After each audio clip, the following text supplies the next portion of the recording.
Hello, my name is Poopie, and I have a drinking problem. This is the drink I have a problem with. Now, why can I not control myself around this beverage? It's a yummy, tasty treat. I like it. I'm literally an homage to it. And I know a big problem I have is I can't simply like something. I need to be addicted. This isn't just my new thing, Michael. It's my entire f***ing life. And I get addicted so easily. Been addicted to scratch cards, real cigarettes, free Tetris Online, all the big ones. But I can say I've managed to overcome most of these. This? I had a 5-day hospital stay because of stomach issues. Could literally only eat mashed potatoes, and I still found myself buying, enjoying, and then hiding away 50ml Coca-Cola bottles that, your granny uses to clean the sink with. This is some alcoholic-ass bullshit behavior. And it's been probably 10 years of me drinking like a liter of this corrupted-ass company's piss every day. Why can't I stop?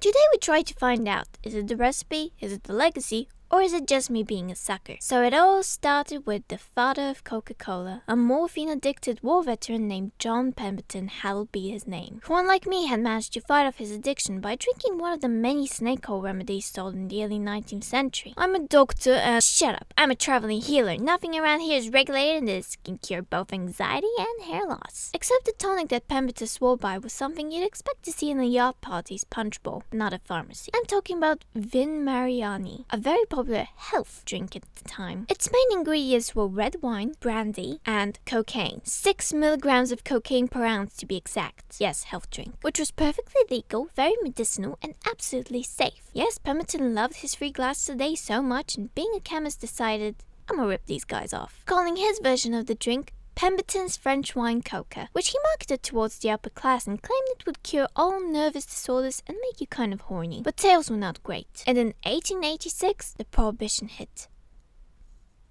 This should be fine now.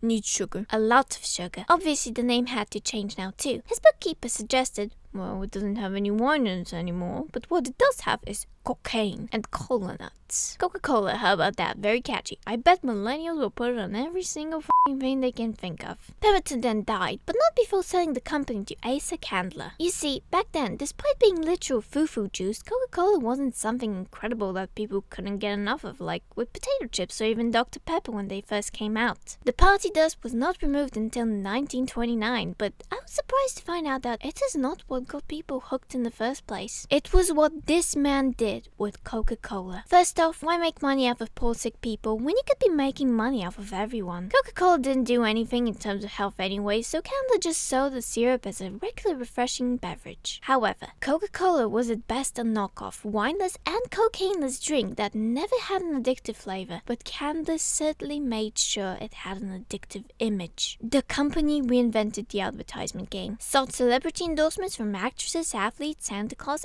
and America. Now, I think this is how it works. Of course, you like all those things, so you choose the beverage that represents them, and eventually that choice will become a habit. By 1939, Coke was insanely popular in the States, but because of the Second World War, sugar needed to be rationed, and this would surely affect the company. But Coca-Cola had enough influence to persuade the government that it was, in fact, an essential wartime product. The company promised to provide every soldier out there with a bottle of sweet, energizing Coke, which seems like a nice thing to do, but while people were fighting the Nazis, more than 60 US government-funded Coke bottling plants were built around the world because the company had convinced America that Coke was America. The soldiers were so glad to get a taste of home and share it with the locals that they were basically free international marketing. This was a symbol of the US, and Coca-Cola was a company that looks after its soldiers. Percarbonated patriotism. What? Yellow Coke. I digress. But Coca-Cola appears to have always been the cruel, immoral, and deceitful flavor of lifestyle advertisement, and I haven't even realized it. It's not about some secret ultimate taste formula, but how can it be that every time I see the logo, my throat clenches up and my mouth goes dry? Am I really a victim of marketing, or do I just like caffeine and sugar? The next part was important for me personally. I was going to have a Pepsi. Knowing that Coke's advertisement has been manipulating me since childhood, I poured the Pepsi into a Coca-Cola glass. I don't give a damn, knowing that it was the moment of truth. It tasted disgusting, findings are inconclusive. So from this day onward, I have decided to try a new drink every week to find out, is it marketing or is it taste? Suggest me drinks in the comments, no teas because I'm not a commie. Thank you. Also subscribe or you'll never get to see the end of the Coke saga. Okay, bye.